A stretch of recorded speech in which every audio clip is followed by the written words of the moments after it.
Hi hello ನಮಸ್ಕಾರ ಸ್ನೇಹಿತರೆ. ನಾನು ನಿಮ್ಮ ಅಶ್ಫಾಕ್ ಚೌಧರಿ. ಹೇಗಿದ್ದಾರೆ ಎಲ್ಲರೂ? ಚೆನ್ನಾಗಿದೆ ಅಂತ ಅನ್ಕೋತೀನಿ. ತಮಗೆಲ್ಲ ಸ್ವಾಗತ KS ಮಾಸ್ಟರ್ ಮೈಂಡ್ ಯೂಟ್ಯೂಬ್ ಚಾನಲ್ಗೆ. ಹಾಗೂ ನಿಮ್ಮಿಷ್ಟವಾದ ಒಂದು ವಿಷಯವನ್ನು ಬೋಧಿಸುತ್ತಾ ಹಿಂದಿನಂತೆ ಏನಪ್ಪ ಅಂದರೆ 360 ಅಂಗಲಲ್ಲಿ ಇತಿಹಾಸವನ್ನು ಏನು ಹೋಗ್ತಾ ಇದ್ವಿ, ಬೋಧನೆಯನ್ನು ಮಾಡ್ತಾ ಹೋದ್ವಿ. ಒಂದು ಕ್ವಶನ್ ತೊಗೊಂಡು ಅದರ ಸುತ್ತ ಆಗಿರ್ತಕ್ಕಂಥ ಎಲ್ಲ ಮಾಹಿತಿನ ಕಲೆಕ್ಟ್ ಮಾಡ್ತಾ ಹೋಗ್ತಾ ಇದ್ವಿ. ಒಂದಕ್ಕೆ 3 ಆಗಲಿ ಅಥವಾ 4 ಆಗಲಿ ಕ್ವಶನ್ಸ್ಗಳು. ಅದು ಇಂಪಾರ್ಟೆಂಟ್ ಅಲ್ಲ, ಅಲ್ಲಿ ಎಷ್ಟು ಮ್ಯಾಟರನ್ನು ನಾವು ತಿಳ್ಕೊಂಡಿದ್ವಿ, ಎಷ್ಟು ವಿಷಯಗಳನ್ನು ನಾವು ಬಳಸ್ಕೊಂಡಿದ್ವಿ ಅನ್ನೋದ್ರ ಬಗ್ಗೆ ವಿಷಯ ಇರ್ತದೆ. ವಿಷಯವನ್ನು ನೀನು ಕೂಡ ಏನು ಮಾಡಬೇಕು ಅಂತ ಕೇಳ್ತದಾಗ ಅದನ್ನು ಸಂಪೂರ್ಣವಾಗಿ ನೋಟ್ ಮಾಡ್ಕೋಬೇಕು. ನೋಟ್ ಮಾಡ್ಕೊಂಡ್ರೆ ಮುಂದಿರ್ತಕ್ಕಂಥ ಮುಂದೆ ಬರುವ ಎಲ್ಲ ಎಕ್ಸಾಮ್ಗಳಿಗೆ ಏನಪ್ಪಾ ಅಂತ ಕೇಳಿದ್ರೆ ಉಪಯೋಗವಾಗುತ್ತೆ ಅಂತೇಳಿ ಹೇಳ್ತಾ ಇದನ್ನು ಸಬ್ಸ್ಕ್ರೈಬ್ ಮಾಡ್ಕೊರಿ ಚಾನಲ್ನ. ಮತ್ತೇನಪ್ಪ ಅಂದ್ರೆ ಹಾಗೆ ಲೈಕ್ ಬಟನ್ ಒತ್ತಿ ಮತ್ತು ಅಲ್ಲಿರ್ತದೆ ಬೆಲ್ ಐಕನ್ ಬಟನ್ ಅನ್ನು ಕ್ಲಿಕ್ ಮಾಡ್ರಿ. ಹಾಗಾದ್ರೆ ತಡ ಮಾಡೋದು ಏನಪ್ಪ ಅಂದ್ರೆ ಮುಂದಿನ ಕ್ವಶನ್ ಹೋಗೋಣ. ಓಕೆ ರೈಟ್, ಬನ್ನಿ. ಓಕೆ ನೋಡಿ, 29ನೇ ಕ್ವಶನ್. ನಾವು ಸವಿಸ್ತಾರವಾಗಿ ಏನಪ್ಪ ಅಂದ್ರೆ 1ರಿಂದ ಬರ್ತಾ ಇದ್ವಿ. ಇವತ್ತೇನಪ್ಪ ಅಂತ ಕೇಳಿದ್ರೆ 29ನೇ ಕ್ವಶನ್ ಐತಿ. ಸುಮಾರು ಒಂದು 50ರಿಂದ 55 ಕ್ವಶನ್ ಏನು ಮಾಡ್ತೀವಿ, ಏನು ಕೇಳಿದ್ರೆ ಸಂಪೂರ್ಣವಾಗಿರ್ತಕ್ಕಂಥ ಒಂದು ವಿಷಯವನ್ನು ಬೋಧನೆ ಮಾಡುವಂಥ ಒಂದು ವಿಷಯ ಮಾಡೋಣ. ಸಂಪೂರ್ಣವಾಗಿರ್ತಕ್ಕಂಥ ವಿಷಯ ಬೋಧಿಸುವ ಪ್ರಯತ್ನ ಮಾಡೋಣ ಇಷ್ಟು ಕ್ವಶನ್ ಅಲ್ಲಿ. ಓಕೆನಾ? ಹಾಗಾದ್ರೆ ನೋಡೋಣ. ಇಲ್ಲಿ ಪ್ರಾಚೀನ ಭಾರತದಲ್ಲಿ ಮತ್ತ ವಿಲಾಸ, ವಿಚಿತ್ರ ಚಿತ್ತ ಮತ್ತು ಗುಣಭಾರ ಎಂಬ ಬಿರುದುಗಳನ್ನು ಹೊಂದಿದ್ದ ಆಡಳಿತಗಾರ ಯಾರು ಅಂತ ಕ್ವಶನ್ ಕೇಳ್ಯಾರ. ರೈಟ್? ಓಕೆ, ನೋಡ್ರಿ, ಮತ್ತ ವಿಲಾಸ ಅಲ್ಲಿ ಕೊಟ್ಟಾನಿಗೆ ಆಲ್ರೆಡಿ. ವಿಚಿತ್ರ ಚಿತ್ತ ಹಾಗೂ ಗುಣಭಾರ ಅಂತ ಹೇಳಿ ಇಲ್ಲಿ ಆಸೆಸನ್ ಕೊಟ್ಟಾನ ಅಂತ ಕೇಳಿದಾಗ ಮಹೇಂದ್ರ ವರ್ಮ ಒಂದು, ಸಿಂಹ ವಿಷ್ಣು ಅಂತ ಕೊಟ್ಟಾನ್ರಿ. ಮೊದಲೇ ನರಸಿಂಹವರ್ಮ ಅಂತ ಕೊಟ್ಟನ. ಹಾಗಾದ್ರೆ ಇನ್ನೊಂದು ಯಾರು? ಸಿಂಹ ವರ್ಮನ ಅಂತ ಕೊಟ್ಟನ. ಇದು ಆಲ್ರೆಡಿ ಏನ್ ಮಾಡಿನಿ ಅಂತ ಈ ಕ್ವಶನ್ ಹಿಂದಿನ ಕ್ಲಾಸಲ್ಲಿ ಏನ್ ಮಾಡೀನಿ, ಒಂದ್ಸಲ ಡಿಸ್ಕಷನ್ ಮಾಡಿಬಿಟ್ಟಿನಿ ನಾನು ಆಲ್ರೆಡಿ ಸಲ. ಇದು ಕ್ವಶನ್ ಒಂದ್ಸಲ ಡಿಸ್ಕಸ್ ಮಾಡಿಬಿಟ್ಟಿನಿ. ಮತ್ತೆ ಇದನ್ನ ಕೇಳಿರ್ತಕ್ಕಂಥದ್ದು ಒಂದು KS ಕ್ವಶನ್ ಆಗಿರೋದ್ರಿಂದ ಇದಕ್ಕೆ ಮತ್ತೇನಪ್ಪ ಏನ್ ಮಾಡ್ತಾ ಇದ್ದೀನಿ, ಇದಕ್ಕೆ ಇನ್ನೊಂದು ಸ್ವಲ್ಪ ನೋಡೋಣ ಅಂತೇಳಿ ಮುಂದೆ ಬರ್ತಾ ಎಕ್ಸಾಮ್ಗೆ ಯೂಸ್ ಆಗಲಿ ಅಂತೇಳಿ ಮಾಡ್ತಿದ್ವಿ. ಓಕೆ, ಹಾಗಾದ್ರೆ ನೋಡ್ರಿ, ಇದು ಯಾವ ಮನೆತನದ ಅಂತ ಕೇಳಿದಾಗ ಪಲ್ಲವರ ಮನೆತನದಲ್ಲಿ ಬರ್ತದೆ. ಇದು ಯಾವ ಮನೆತನ ಅಂತ ಕೇಳಿದಾಗ ಪಲ್ಲವರ ಮನೆತನದಲ್ಲಿ. ಯಾವ ಮನೆತನದಲ್ಲಿ? ಪಲ್ಲವರ ಮನೆತನದಲ್ಲಿ ಏನಪ್ಪ ಅಂದ್ರೆ ಈ ಒಂದು ಬಿರುದುಗಳು ಬರ್ತಾವ. ಕ್ಲಿಯರ್? ಓಕೆ, ಗೊತ್ತಿರ್ಬೇಕು ನಿಮ್ಗೆಲ್ಲ. ಏನಪ್ಪಾ ಅಂತ ಕೇಳಿದ್ರೆ ಪಲ್ಲವರ ಒಂದು ರಾಜಧಾನಿ ಯಾವ್ದಾಗಿತ್ತು ಅಥವಾ ಸ್ಥಾಪಕ ಯಾರಾಗಿದ್ದ ಅಂತ ಕೇಳ್ತದಾಗ, ಸ್ಥಾಪಕ ಅಂತ ಬಂದಾಗ ಶಿವಸ್ಕಂದ ವರ್ಮ ಅಂತಿದ್ರಿ. ಯಾವ ವರ್ಮ ಅಂತ ಕೇಳಿದ್ರೆ ಶಿವಸ್ಕಂದ ವರ್ಮ. ಹಾಗಾದ್ರೆ ಇದು ಒಂದು ರಾಜಧಾನಿ ಯಾವ್ದಾಗಿತ್ತು ಅಂತ ಕೇಳಿದ್ರೆ ಪಲ್ಲವ ರಾಜಧಾನಿ ಗೊತ್ತಿರ್ಬೇಕು ನಿಮ್ಗೆಲ್ಲ. ಪಲ್ಲವರ ರಾಜಧಾನಿ ಕಂಚಿ ಅಂತ ಬರ್ತದೆ ಸರ್, ಕಂಚಿ. ಆಯ್ತಾ? ಮತ್ತು ಇನ್ನೊಂದು ಕೇಳ್ತಾರೆ ಮಹಾಬಲಿಪುರಂ ಅಂತೇಳಿ. ಯಾವ ಬಲಿಪುರಮ? ಮಹಾಬಲಿಪುರಂ ಅಂತೇಳಿ. ಇದನ್ನು ಕೂಡ ಗೊತ್ತಿರ್ಬೇಕು. ಮಹಾಬಲಿಪುರಂ ಅಂತೇಳಿ ಏನಪ್ಪ ಇದನ್ನು ಕೂಡ ಬರ್ತದೆ. ರೈಟ್ ರೀ? ಓಕೆ, ಗೊತ್ತಿರ್ಬೇಕು. ನೆಕ್ಸ್ಟ್ ಏನಪ್ಪ, ಇವರೊಂದು ರಾಜ ಲಾಂಛನ ಯಾವ್ದಾಗಿತ್ತು ಅಂತ ಕೇಳ್ತಾ ಹೋದ್ರೆ ನಂದಿ ಅಥವಾ ಋಷಭ. ರಾಜ ಲಾಂಛನ ಯಾವ್ದಾಗಿತ್ತು? ನಂದಿ ಅಥವಾ ಋಷಭ ಆಗಿತ್ತು. ನಂದಿ ಅಥವಾ ಋಷಭ ಆಗಿತ್ತು. ಕ್ಲಿಯರ್ ರೀ? ಓಕೆ, ಹಾಗಾದ್ರೆ ಇಲ್ಲಿ ಸ್ಥಾಪಕ ಅಂತ ಬಂದಾಗ ಶಿವಸ್ಕಂದ ವರ್ಮ ಅಂತ ನೋಡಿದ್ವಿ ಸರ್. ಇಲ್ಲಿ ಸಿಂಹ ವಿಷ್ಣು ವರ್ಮ ಇಲ್ಲಿಗೆ ಮೂಲ ಅರಸ ಅಂತ ಕೂಡ ಕರೀತಾರೆ. ಮೂಲ ಫಸ್ಟ್ ಮೂಲ ಅರಸ ಇರ್ತಾನಲ್ಲ ಅವನಿಗೆ ಈ ವ್ಯಕ್ತಿ ಕರೀತಾರೆ. ಓಕೆ, ಇದ್ರೆ ನಾವು ಅಧ್ಯಯನ ಮಾಡ್ತಿರ್ಬೇಕಂದ್ರೆ ಇಲ್ಲಿ ಮತ್ತೆ ವಿಲಾಸ ಪ್ರಾಸನ ಬರ್ತಿರ್ತಕ್ಕ ವ್ಯಕ್ತಿ ಯಾರು ಅಂತ ಕೇಳಿದ್ರೆ 1ನೇ ಮಹೇಂದ್ರ ವರ್ಮ. ಇದೇನಾಗುತ್ತಾ? ಆನ್ಸರ್ ಆಗುತ್ತಾ? ರೈಟ್ ರೀ? ಯಾವ ವರ್ಮ ಅಂತ ಕೇಳಿದ್ರೆ 1ನೇ ಮಹೇಂದ್ರ ವರ್ಮ ಎಂಬ ವ್ಯಕ್ತಿ. ಓಕೆ, ಈತನು ಪಲ್ಲವರ ಏನಪ್ಪ ಅಂದ್ರೆ ಪಲ್ಲವರ ಮೊದಲ ಐತಿಹಾಸಿಕ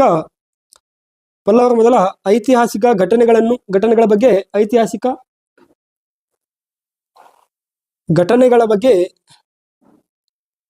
ಚರ್ಚೆ ಉಂಟಾಗುತ್ತವೆ. ಯಾತನಿಂದ ಅಂತ ಕೇಳಿದ್ರೆ ಈ ವ್ಯಕ್ತಿಯಿಂದ, 1ನೇ ಮಹೇಂದ್ರ ವರ್ಮನಿಂದ. ಕ್ಲಿಯರ್? ಓಕೆ, ಈ ವ್ಯಕ್ತಿ ಏನಪ್ಪಾ ಅಂತ ಕೇಳಿದಾಗ ಸುಮಾರು 600ರಿಂದ ಏನಪ್ಪಾ ಅಂತ ಕೇಳಿದಾಗ 630 ಅಂತ ಹೇಳ್ತೀವಿ ಸರ್. 630 ಏನ್ ಮಾಡ್ತಾನ? ಆಡಳಿತವನ್ನು ಮಾಡ್ತಾನ.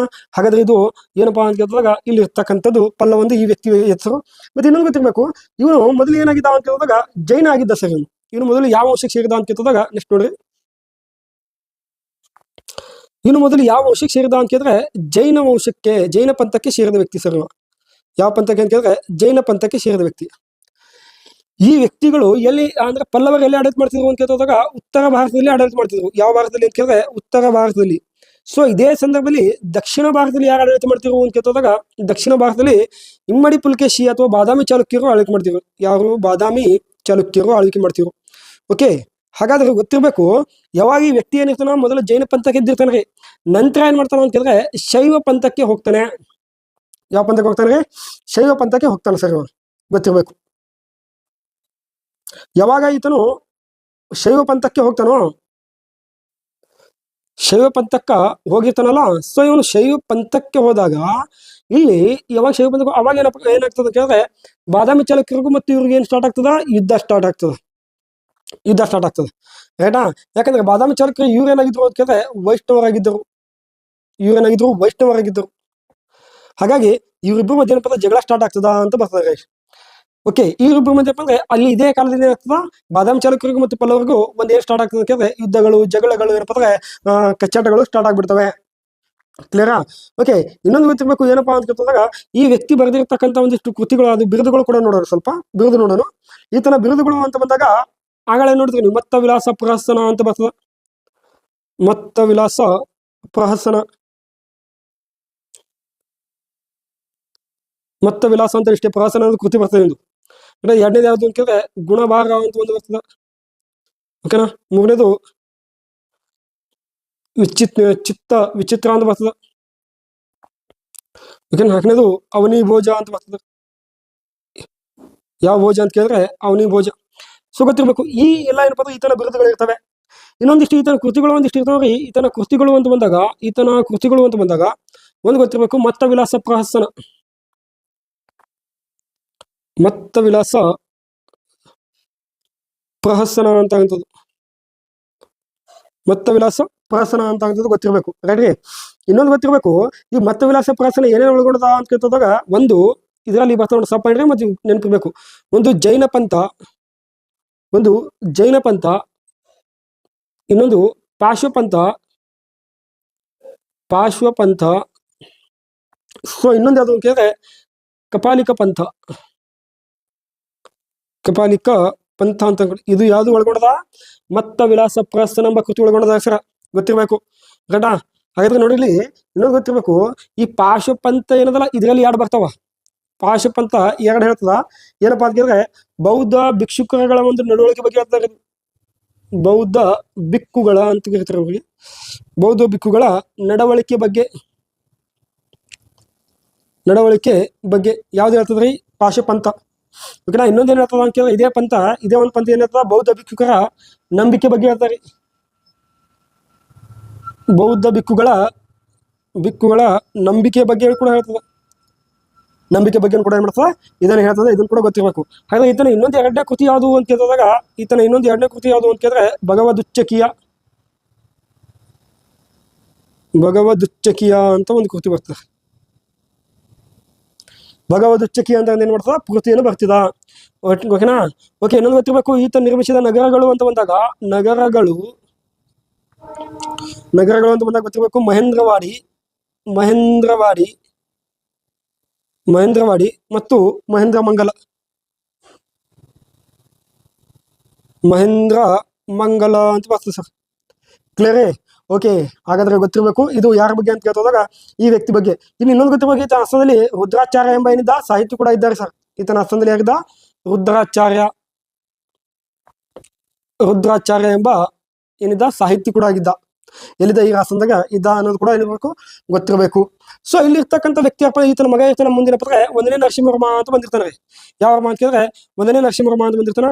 ಸೊ ಇನ್ನು 1ನೇ ನರಸಿಂಹವರ್ಮ ಬಗ್ಗೆ ಏನಪ್ಪಾ ಅಂತ ಕೇಳಿದ್ರೆ ಈತನ ಏನ್ ಮಾಡಿರ್ತಾನೆ ಅಂತ ಕೇಳಿದ್ರೆ ಈತನ ಕಾಲದಲ್ಲಿ ಏನಾಗಿರ್ತದೆ, ಈತನ ಬಾದಾಮಿ ಚಾಲುಕ್ಯರ ವ್ಯಕ್ತಿಯನ್ನು ಸೋಲಿಸಿರ್ತಾನ. ರೈಟ್ರಿ? ಬಾದಾಮಿ ಚಾಲುಕ್ಯರ ವ್ಯಕ್ತಿಯನ್ನು ಸೋಲಿಸಿರ್ತಾನೆ, ಅದನ್ನು ಕೂಡ ಗೊತ್ತಿರ್ಬೇಕು ನಿಮ್ಗೆ. ಓಕೆನಾ? ಮತ್ತೆ ಆ ಬಾದಾಮಿ ಚಾಲುಕ್ಯ ಸೋಲಿಸಿ 13 ವರ್ಷಗಳ ಕಾಲ ಏನ್ ಮಾಡ್ತಾನೆ, ಬಾದಾಮಿಯನ್ನು ವಶಪಡಿಸ್ಕೊಳ್ತಾನೆ. 13 ವರ್ಷಗಳ ಕಾಲ ಏನ್ ಮಾಡ್ತಾನ, ಬಾದಾಮಿಯನ್ನ ವಶಪಡಿಸ್ಕೊಳ್ತಾನ. ಓಕೆ, ಈ ರೀತಿ ಏನಪ್ಪ ಅಂದ್ರೆ ನಂತರ ಏನ್ ಮಾಡ್ತಾನ, ಇದೇ 13 ವರ್ಷ ನಂತರ ಅಲ್ಲಿ ಇರ್ತಕ್ಕಂಥ ಒಬ್ಬ ವ್ಯಕ್ತಿ ಬರ್ತಾನೆ, ವಿಕ್ರಮಾದಿತ್ಯ ಅಂತೇಳಿ. ಆ ವ್ಯಕ್ತಿ ಬಂದು ಏನ್ ಮಾಡ್ತಾನ ಅಂತ ಕೇಳಿದಾಗ ಈ ವ್ಯಕ್ತಿಯನ್ನು ಸೋಲಿಸಿ 1ನೇ ನರಸಿಂಹವರ್ಮನನ್ನು ಸೋಲಿಸಿ ಬಾದಾಮಿಯನ್ನು ವಶಪಡಿಸ್ಕೊಳ್ತಾನೆ. ಇದು ಆಲ್ರೆಡಿ ಹಿಂದೆ ಏನ್ ಮಾಡಿ ನಾನು ಕ್ಲಾಸ್ ಮಾಡೀನಿ ಇದ್ರ ಬಗ್ಗೆ.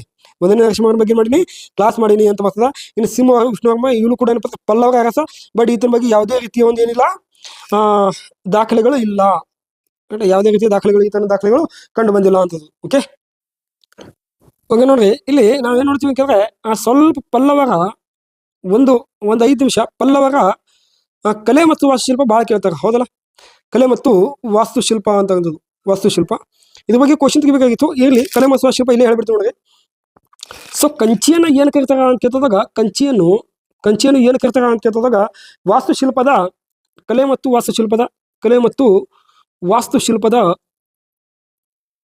ವಾಸ್ತುಶಿಲ್ಪದ ತವರು ಅಂತ ಕರೀತಾರೆ. ಅಂದ್ರೆ ತವರು ಮನೆ ಅಂತೇಳಿ. ಕಲಮಸ್ವಾಸಿ ತವರು ಅಂತ ಕರಿತಾರ. ಇನ್ನೊಂದೇನು ಕರಿತಾರ ಅಂತ ಕೇಳಿದ್ರೆ ಇದಕ್ಕ ಗೋಪುರಗಳ ನಗರ ಅಂತ ಕೂಡ ಕರಿತಾರ. ಯಾವ ನಗರ? ಗೋಪುರಗಳ ನಗರ ಅಂತ ಕೂಡ ಕರಿತಾರೆ ಇದಕ್ಕೆ. ಯಾವ ನಗರ? ಗೋಪುರಗಳ ನಗರ. ಅಥವಾ ಇನ್ನೊಂದು ಕರಿತಾರ ದೇವಾಲಯಗಳ ನಗರ. ದೇವಾಲಯಗಳ ನಗರ ಅಂತ ಕೂಡ ಕರಿತಾರೆ. ಅದಕ್ಕ ಕಂಚಿಯನ್ನ. ಓಕೆ, ಕ್ಲಿಯರ್ ಆಗಿ ಗೊತ್ತಿರ್ಬೇಕು. ಓಕೆ, ಇಲ್ಲಿ ಏನಪ್ಪಾ ಅಂತ ಕೇಳಿದ್ರೆ ಇಲ್ಲಿ ಕಂಡು ಬರ್ತಕ್ಕಂಥ ದೇವಾಲಯಗಳು ಅಂತ ಬಂದಾಗ ನೋಡ್ಬೇಕು ನೀವು. ಹೌದಾ, ಕಂಡು ಬರ್ತಕ್ಕಂಥ ದೇವಾಲಯಗಳು ಒಂದು ಕೈಲಾಸನಾಥ ದೇವಾಲಯ. ಕೈಲಾಸನಾಥ ದೇವಾಲಯ ಅಂತ ಬರ್ತದೆ ಸರ್. ಸರಿ, ದೇವಾಲಯ ಬಗ್ಗೆ ಮುಂದೊಂದು ಕ್ವಶನ್ ಐತೆ, ಅದ್ರ ಬಗ್ಗೆ ಅಲ್ಲಿ ಏನ್ ಮಾಡ್ತೀನಿ ಸಂಪೂರ್ಣವಾಗಿ ವಿಶೇಷತೆ ಕೊಡ್ತೀನಿ. ಓಕೆನಾ, ಇಲ್ಲಿ ಸುಮ್ ಹೇಳ್ತಾ ಹೋಗ್ತೀನಿ. ನಂದಿ ವಿಗ್ರಹಗಳು ಕಂಡು ಬರ್ತಾವ್ರಿ. ನಂದಿ ವಿಗ್ರಹಗಳು ಕಂಡು ಬರ್ತಾವ.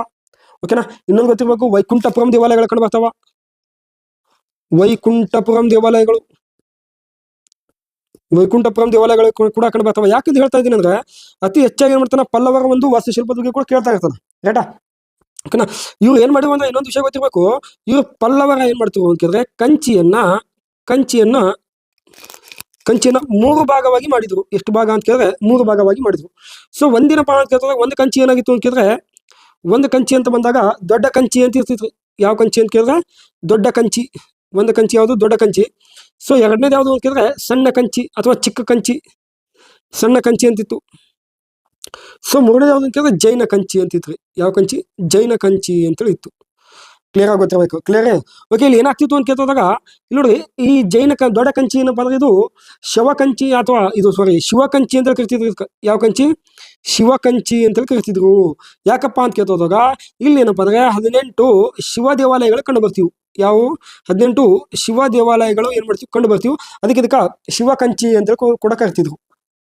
ಓಕೆ, ಇನ್ನು ಸಣ್ಣ ಕಂಚಿಯನ್ನ ಏನ್ ಕರಿತಿದ್ರು ಅಂತ ಕೇಳ್ತೋದಕ್ಕ ವಿಷ್ಣು ಕಂಚಿ ಅಂತ ಕರಿತಿದ್ರು. ಯಾವ ಕಂಚಿ? ವಿಷ್ಣು ಕಂಚಿ ಅಂತ ಕರಿತಿದ್ರು. ಯಾಕಂತ ಕೇಳಿದ್ರೆ ಇಲ್ಲಿ ಕೂಡ ಏನಾಗಿತ್ತು 18 ವಿಷ್ಣು ದೇವಾಲಯಗಳು ಕಂಡು ಬರ್ತೀವಿ. ಎಲ್ಲ ಕಂಚಿನೇ ಮತ್ತು ವಿಷ್ಣು ದೇವಾಲಯಗಳು ಕಂಡು ಬರ್ತೀವಿ. ಸೊ ಇನ್ನೊಂದು ಜೈನ ಕಂಚಿ ಅಂತ ಬಂದಾಗ ಇಲ್ಲಿ ಏನಪ್ಪ ಇಲ್ಲಿ ಏನು ಕಂಡು ಬರ್ತೀವಿ? ಜೈನ ದೇವಾಲಯಗಳು ಕಂಡು ಬರ್ತೀವಿ. ಇಲ್ಲಿ ಯಾವ ಕಂಡು ಬರ್ತೀವಿ? ಜೈನ ದೇವಾಲಯಗಳು ಕಂಡು ಬರ್ತೀವಿ. ನಿಮ್ಗೆಲ್ಲ ಗೊತ್ತಿರ್ಬೇಕು, ಇವೆಲ್ಲ ಸಾಕಷ್ಟು ಸಲ ಕೇಳ್ತಾನೆ ಇಲ್ಲಿ.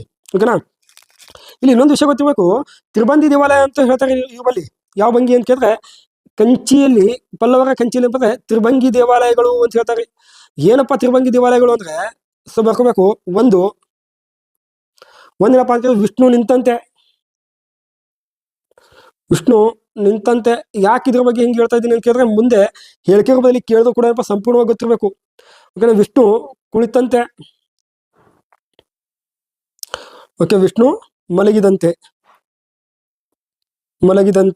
ಇವೆಲ್ಲ ಏನಪ್ಪಾ ಅಂದ್ರೆ ಇಲ್ಲಿ ತ್ರಿಭಂಗಿ ದೇವಾಲಯಗಳು ಈ ರೀತಿ ಕಂಡು ಬರ್ತಾವಲ್ಲಿ. ಓಕೆನಾ, ಇನ್ನೊಂದು ಗೊತ್ತಿರ್ಬೇಕು, ಮಹಾಬಲಿಪುರಂ ಅಂತ ಬರ್ತದಲ್ಲ. ಈ ಮಹಾಬಲಿಪುರಮದಲ್ಲಿ 4 ಭಾಗ ಮಾಡ್ತಾರೆ. ಮಹಾಬಲಿಪುರಮದಲ್ಲಿ ಮಾಡ್ತಾರೆ 4 ಭಾಗವನ್ನಾಗಿ ಮಾಡ್ತಾರೆ. 4 ಭಾಗಗಳಾಗಿ ಮಾಡ್ತಾರೆ. ಓಕೆ, ಗೊತ್ತಿರ್ಬೇಕು. ಸೊ ಒಂದೇನಪ್ಪಾ ಅಂತ ಕೇಳ್ತದಾಗ ನೋಡ್ತೀವಿ ಇಲ್ಲಿ ಒಂದು ಮಂಟಪಗಳು ಅಂತ ಹೇಳ್ತೀವಿ ನೋಡಿ. ಒಂದು ಯಾವಗಳು? ಮಂಟಪಗಳು. ಒಂದು ಮಂಟಪಗಳು ಅಂತ ಬರ್ತಾವ. ಓಕೆ, ಇಲ್ಲಿ ಮಂಟಪಗಳು ಮತ್ತು ಏಕಶಿಲಾರಥಗಳು ಎರಡನೇದಾಗಿರ್ತಕ್ಕಂಥದ್ದು. ಏಕಶಿಲಾರಥಗಳು ಇದ್ರ ಬಗ್ಗೆ ಏನೋ ಎಕ್ಸ್ಪ್ಲೇನ್ ಮಾಡಬೇಕು. ಸೊ ಮುಂದೆ ಏನಪ್ಪ ಥಿಯರಿ ಹೇಳ್ಬೇಕಾದ್ರೆ ಮಂಟಪಗಳು ಏನು, ಅಲ್ಲಿ ಏನು ಶಿವ, ಅಲ್ಲಿ ಏನು ದೇವಾಲಯಗಳು ಕಂಡು ಬರ್ತಾವ, ಏನಿರುತ್ತೆ ಅಲ್ಲಿ ಸಂಪೂರ್ಣವಾಗಿರೋದು. ಇಲ್ಲಿ ಏನು ಕಂಡು ಬರ್ತದೆ ನೋಡಿದ್ರೆ ಇಲ್ಲಿ ಮಹಿಷಮರ್ದಿನಿ ಕೊಲ್ಲುತ್ತಿರುವ ಒಂದು ದೃಶ್ಯ ಕಂಡು ಬರ್ತದೆ. ಇಲ್ಲಿ ಮಹಿಷಮರ್ದಿನಿಯನ್ನು ಕೊಲ್ಲುತ್ತಿರುವ ದೃಶ್ಯ. ಮಹಿಷಮರ್ದಿನಿ ಕೊಲ್ಲುತ್ತಿರುವ ದೃಶ್ಯ ಏನಪ್ಪಾ ಎಲ್ಲಿ ಕಂಡು ಬರ್ತದೆ? ಇಲ್ಲಿ ಮಂಟಪಗಳಲ್ಲಿ ಕಂಡು ಬರ್ತದೆ. ಈ ರೀತಿ ಇರ್ತಕ್ಕಂಥ ವಿಷಯಗಳು ಸಂಪೂರ್ಣವಾಗಿ ಇಲ್ಲಿ ಹೇಳ್ತೀನಿ ನಮಗೆ. ಶಿಷ್ಯನಪ್ಪ ಶ್ರೀಕೃಷ್ಣನ ಬಂದ್ರೆ ಇಲ್ಲಿ ಏನೋ ಇದು ಹಿಡಿದಿರ್ತಾನ, ಗೋವರ್ಧನಗಿರಿಯನ್ನು ಹಿಡಿದಿರ್ತಕ್ಕಂಥ ಒಂದು ದೃಶ್ಯ ಕಂಡು ಬರ್ತದ. ಬೇಡ? ಓಕೆ, ಅದು ಅಲ್ಲಿ ಥಿಯರಿ ಹೇಳ್ಬೇಕಂತ ಹೇಳ್ತೀನಿ. ಓಕೆ, ಇಲ್ಲಿ ಏಕಶಿಲಾರಥ ಅಂತ ಬರ್ತದೆ ನೋಡ್ರಿ. ಒಂದೇ ಶಿಲಾರಥ ಅಂದ್ರೆ ಎಷ್ಟು ಬರ್ತಾವ? 5 ಬರ್ತಾವ್ರಿ. ಧರ್ಮರಾಜ ರಥ, ಭೀಮರಾಜ ರಥ ಅಂತ ಬರ್ತದ, ಅರ್ಜುನ ರಥ ಅಂತ ಬರ್ತದ, ನಕುಲ ಸಹದೇವನ ರಥ ಅಂತ ಬರ್ತದ, ಮತ್ತು ದ್ರೌಪದಿ ರಥ ಅಂತ ಬರ್ತದ. ಇಲ್ಲಿ ಧರ್ಮರಾಜ ಅನ್ನೋದು ಅತ್ಯಂತ ದೊಡ್ಡದಾಗಿರ್ತದ. ಇಲ್ಲಿ ಮತ್ತೆ ಇನ್ನೊಂದು ಯಾವ್ದು ದ್ರೌಪದಿ ಅತ್ಯಂತ ಚಿಕ್ಕದಾಗಿರ್ತಂತ ರಥ ಇರ್ತದ. ರೈಟ್ರಿ? ಓಕೆ, ಇವೇಗಳನ್ನು ಏನ್ ಕರ್ತ ಅಂತ ಇವುಗಳನ್ನ ಪಂಚರಥಗಳು ಅಂತ ಕೂಡ ಕರೀತಾರ. ಯಾವ ರಥಗಳು? ಪಂಚರಥಗಳು ಅಂತ ಕೂಡ ಏನ್ ಮಾಡ್ತಾರೆ? ಕರೆಯುತ್ತಾರೆ. ಕ್ಲಿಯರ್ ಆಗಿ ಗೊತ್ತಿರ್ಬೇಕು. ಓಕೆ, ಇನ್ನೊಂದು ಗೊತ್ತಿರ್ಬೇಕು, ಗಣೇಶ ರಥ ಅಂತ ಬರ್ತದ, ಪಿಂಡಾರಿ ರಥ ಅಂತ ಬರ್ತದ, ಓಕೆನಾ, ಒಳಯನ ಕಟ್ಟಿ ರಥ ಅಂತ ಬರ್ತದ. ಎಲ್ಲ ಕಟ್ಟುಗಳು ಕಂಡು ಬರ್ತಾವಲ್ಲಿ. ಓಕೆನಾ, ಇನ್ನೊಂದು ಮೂರನೇ ಏನಪ್ಪ, ಕಡಲ ತೀರ ದೇವಾಲಯಗಳು. ಯಾವ ತೀರ ಅಂತ ಕೇಳಿದ್ರೆ ಕಡಲ ತೀರ ದೇವಾಲಯಗಳು. ಓಕೆನಾ, 4ನೇ ನೋಡ್ರಿ. 4ನೇದು ಏನಪ್ಪಾ ಅಂತ ಕೇಳ್ತೋದಾಗ ಗಂಗೈ ಅವತರಣ ದೇವಾಲಯ ಅಂತ ಕೇಳ್ತದ. ಏನಪ್ಪಾ ಅಂತ ಕೇಳಿದ್ರೆ ಗಂಗೈ ಅವತರಣ. ಗಂಗಾವತರಣ ದೇವಾಲಯಗಳು ಇಲ್ಲಿ ಏನಪ್ಪಾ ಅಂತ ಕೇಳ್ತದ ಗಂಗಾವತರಣ ದೇವಾಲಯದಲ್ಲಿ ಭಂಗಿ ಏನಪ್ಪಾ ಅಂತ ಕೇಳಿದ್ರೆ ಭಗೀರಥ ಏನ್ ಮಾಡ್ತಾನ ಗಂಗೆಯನ್ನ ಭೂಮಿಗೆ ತರುವಂತ ಒಂದು ತಪಸ್ಸನ್ನು ಕುಳಿತಿರ್ತಾನ ಈ ರೀತಿ ಆಗಿರ್ಬೋದು. ಮತ್ತೆ ಇಲ್ಲಿ ಬೆಕ್ಕೇನಪ್ಪ ತಪಸ್ಸಿ ಕುಂತಿರ್ತದ. ಇವೆಲ್ಲ ವಿಷಯ ಪದದಲ್ಲಿ ನಿಮ್ಗೆ ಮುಂದೆ ಹೇಳ್ಬೇಕಂತ ಹೇಳಿರ್ತೀನಿ ನಾನು. ಓಕೆ, ಇನ್ನೊಂದು ಗೊತ್ತಿರ್ಬೇಕು ಪಲ್ಲವರ ಬಗ್ಗೆ ಹೇಳುವಂತದ್ದು ಏನು ಕೇಳಿದ್ರೆ ಇಲ್ಲೊಂದು ಶಾಸನ ಕಾಣ್ಬೇಕು. ಯಾವ ಶಾಸನ ಅಂತ ಕೇಳಿದ್ರೆ ಇಲ್ಲೇ ಬರ್ತೀವಿ ನೋಡ್ರಿ, ಕ್ರೂರಗುಡಿ ಶಾಸನ. ಇದು ಯಾರ ಬಗ್ಗೆ ಹೇಳ್ತದ ಅಂತ ಕೇಳ್ತದೆ, ಇದು ಪಲ್ಲವರ ಬಗ್ಗೆ ಹೇಳ್ತದೆ. ಇದು ಯಾವ ಶಾಸನ? ಕ್ರೂರಗುಡಿ ಶಾಸನ. ಇದು ಏನಪ್ಪ ಅಂದ್ರೆ ಪಲ್ಲವರ ಬಗ್ಗೆ ಹೇಳ್ತಾರೆ. ಇನ್ನು ಗೊತ್ತಿರ್ಬೇಕು ಇನ್ನೊಂದು ಪಲ್ಲವರ ಕೊನೆಯ ವ್ಯಕ್ತಿ ಯಾರಪ್ಪ ಅಂತ ಕೇಳಿದ್ರೆ ಅಪರಾಜಿತ ವರ್ಮ. ಯಾವ ವರ್ಮ ಅಂತ ಕೇಳಿದ್ರೆ ಅಪರಾಜಿತ ವರ್ಮ ಎಂಬ ವ್ಯಕ್ತಿ ಇರ್ತಾನ, ಪಲ್ಲವರ ಕೊನೆಯ ವ್ಯಕ್ತಿ ಆಗಿರ್ತಾನ. ಸೊ ನೆನಪಿರ್ಬೇಕು, ರೈಟ್ ರೀ. ಅದು ಇಷ್ಟೇನಪ್ಪ ಅಂತ ಕೇಳ್ತದಾಗ ನಾವು ಪಲ್ಲವರ ಬಗ್ಗೆ ಅದೇ ಮಾಡ್ತೀವಿ ಬರ್ಕೋಬೇಕು. ಇನ್ನಷ್ಟು ಇಷ್ಟದ ನೋಡೋ ಮುಂದೆ ಥಿಯರಿಲಿ ಹೇಳಿದ್ರೆ ಹೇಳ್ತೀನಿ, ರೈಟ್. ಹಾಗಾದ್ರೆ ನೆಕ್ಸ್ಟ್ ಕ್ವಶನ್ ಹೋಗೋಣ. Okay, right. ಓಕೆ ನೋಡಿ, ಹರ್ಷ ಸಾಮ್ರಾಜ್ಯಕ್ಕೆ ಅಂದ್ರೆ ಹರ್ಷವರ್ಧನನ ಸಾಮ್ರಾಜ್ಯಕ್ಕೆ ಭೇಟಿ ನೀಡಿದ ಚೀನಾದ ಬೌದ್ಧ ಯಾತ್ರಿ ಯಾರು ಅಂತೇಳಿ ಕ್ವಶನ್ ಕೇಳಿರಿ. ಸೊ ಒಂದು ಇತ್ಸಿಯಾಂಗ ಅಂತ ಬರ್ತಾನ. ಸೊ ಎರಡನೇದು ಏನಪ್ಪ ಅಂತ ಕೇಳಿದ್ರೆ ಪಾಹಿಯಾನ್ ಅಂತ ಕೊಟ್ಟಾರ. ಸೊ ಮೂರನೇದು ಡುಯೆನ್ಸ್ತಾಂಗ ಅಂತ ಕೊಟ್ಟಾರ. ಸೊ ವಾಂಗ್ ಡುಯೆನ್ಸ್ತೆ ಅಂತ ಕೊಟ್ಟಾರ. ಅಷ್ಟು ಹೆಸರುಗಳು ಟಫ್ ಇದ್ದಂಗೆ ಅದಾವ ಇವು, ಆಯ್ತಾ. ಓಕೆ, ನೋಡ್ರಿ ಇದರಲ್ಲಿ ಯಾವ್ದಂತ ಹಂಗೆ ಕಮೆಂಟ್ ಮಾಡ್ರಿ. ಓಕೆ, ಗೊತ್ತಿರ್ಬೇಕು. ಇಲ್ಲಿ ಇತ್ಸಿಯಾಂಗ ಅಂತ ಬಂದಾಗ ಈ ವ್ಯಕ್ತಿ ಭಾರತಕ್ಕೆ ಬಂದಿದ್ದು ಯಾವ ಕಾಲದಾಗ ಅಂತ ಗುಪ್ತರ ಕಾಲದಾಗ ಗೊತ್ತಿರ್ಬೇಕಿದು. ಯಾವ ಕಾಲದಾಗ? ಗುಪ್ತರ ಕಾಲದಾಗ. ಪಾಹಿಯಾನ್ ಕೂಡ ಯಾಕೆ ಬರ್ತಾನೆ? ಯಾವ ಕಾಲದಾಗ ಬರ್ತಾನ? ಗುಪ್ತರ ಕಾಲದಾಗ ಬರ್ತಾನ. ಇನ್ನು ಹರ್ಷನ ಕಾಲಕ್ಕೆ ಬಂದ ವ್ಯಕ್ತಿ ಯಾಕಂದ್ರೆ ಡುಯೆನ್ಸಾಂಗ್. ಸರ್ ಏನ್ ಸರ್ ಆತನ ಹೆಸರು ಹುಯೆನ್ಸಾಂಗ್ ಅದಲ್ಲ? ಹಾ, ಹುಯೆನ್ಸಾಂಗೆ. ಬಟ್ ಅವನಿಗೆ ಹುಯೆನ್ಸಾಂಗ್ ಅಂತ ಕರೆದಿದ್ದು ಎಲ್ಲಪ್ಪ ಅಂತ ಕೇಳಿದ್ರೆ ಇದು ಭಾರತದಲ್ಲಿ ಕರೆದಿದ್ದಾರೆ. ಸೊ ಅವನ ಹೆಸರೇನು? ಡುಯೆನ್ಸಾಂಗ್. ಗೊತ್ತಿರಬೇಕು, ಕನ್ಫ್ಯೂಸ್ ಮಾಡ್ಲಿಕ್ಕೆ ಹಿಂಗೆ ಕೊಟ್ಟಿರ್ತಾನೆ ಕ್ವಶನ್ಸ್ಗಳು, ರೈಟಾ. ಹಾಗಾದ್ರೆ ಇಲ್ಲಿ ಯಾವ ಸಾಮ್ರಾಜ್ಯ ಅಂತ ಕೇಳಿದಾಗ ಹರ್ಷ ಸಾಮ್ರಾಜ್ಯ ಅಂತ ಹೇಳ್ತೀವಿ. ಅಂದ್ರೆ ಹರ್ಷ ಅಂದ್ರೆ ಸೊ ವರ್ಧನ ಸಾಮ್ರಾಜ್ಯ ಅಂತ ಹೇಳ್ತೀವಿ. ಯಾವ ಸಾಮ್ರಾಜ್ಯ? ವರ್ಧನ ಸಾಮ್ರಾಜ್ಯ ಅಂತ ಹೇಳ್ತೀವಿ ಸರ್. ವರ್ಧನ ಸಾಮ್ರಾಜ್ಯ ಅಥವಾ ವರ್ಧನರು ಅಂತ ಹೇಳ್ತೀವಿ. ಸೊ ಇಲ್ಲೇನಪ್ಪ ಅಂತಂದ್ರೆ ಪ್ರಭಾಕರ ವರ್ಧನ ಅಂತ ಇರ್ತಾನ. ಓಕೆನಾ, ಗೊತ್ತಿರ್ಬೇಕು ನಿಮ್ಗೆಲ್ಲ. ಓಕೆ, ಇಲ್ಲಿ ನಾವು ಡೈರೆಕ್ಟ್ ಆಗಿ ಏನಪ್ಪ ಅಂದ್ರೆ ಹರ್ಷವರ್ಧನ ಬಗ್ಗೆ ನೋಡಿದ್ರೆ ಇವರದೊಂದು ರಾಜಧಾನಿ ಅಂತ ಬಂದಾಗ ಏನಪ್ಪ ರಾಜಧಾನಿ ಏನಿರ್ತದ? ರಾಜಧಾನಿ ಅಂತ ಬಂದಾಗ ಕನೌಜ ಮತ್ತು ಇನ್ನೊಂದು ಥಾನೇಶ್ವರ ಅಂತ ಇರ್ತದ. ಇನ್ನೊಂದು ಯಾವ್ದು ಕೇಳಿದ್ರೆ ಕನೌಜ ಅಂತ ಇವರೊಂದು ರಾಜಧಾನಿ. ಕನೌಜನ ರಾಮವರ್ಮನ ಸೋಲಿಸಿ ಕನೌಜನ ವಶಪಡಿಸ್ಕೊಳ್ತಾನ. ಅದೊಂದು ದೊಡ್ಡ ಸ್ಟೋರಿ ಅದ. ಆ ಸ್ಟೋರಿ ಇಲ್ಲಿ ಬೇಡ. ಓಕೆ, ಇಲ್ಲಿ ಹರ್ಷವರ್ಧನ ಏನ್ ಮಾಡಿರ್ತಾನ ಅಂತ ಕೇಳಿದಾಗ ಹರ್ಷವರ್ಧನನು ಇಲ್ಲಿ ಕೆಲವೊಂದಿಷ್ಟು ವಿಷಯಗಳನ್ನ ಇಟ್ಕೊಂಡು ಮಾಡ್ತಾನ. 606 ಅಧಿಕಾರಕ್ಕೆ ಬಂದಿರ್ತಾನ. ಬಂದಿರಪ್ಪ ಏನ್ ಮಾಡ್ತಾನೆ ಕೇಳಿದ್ರೆ ಹರ್ಷ ಶಕೆಯನ್ನು ಆರಂಭ ಮಾಡ್ತಾನೆ ರೀ. ಯಾವ ಶಕೆ? ಹರ್ಷ ಶಕೆಯನ್ನು ಆರಂಭ ಮಾಡ್ತಾನ. ಈ ಹರ್ಷವರ್ಧನ್ ಏನಪ್ಪ ಅಂದ್ರೆ ಈ ವರ್ಷ ಈ ವರ್ಧನ ಸಾಮ್ರಾಜ್ಯದ ಪ್ರಸಿದ್ಧ ಅರಸ ಅಂತ ಕೂಡ ಕರಿತಾರೆ. ಯಾವ ಅರಸ ಅಂತ ಕೇಳಿದ್ರೆ ಪ್ರಸಿದ್ಧ ಅರಸ ಅಂತ ಕೂಡ ಕರಿತೀವಿ. ಹರ್ಷವರ್ಧನ ಏನ್ ಕರಿತೀವಿ? ಪ್ರಸಿದ್ಧ ಅರಸ ಅಂತ ಕರಿತೀವಿ.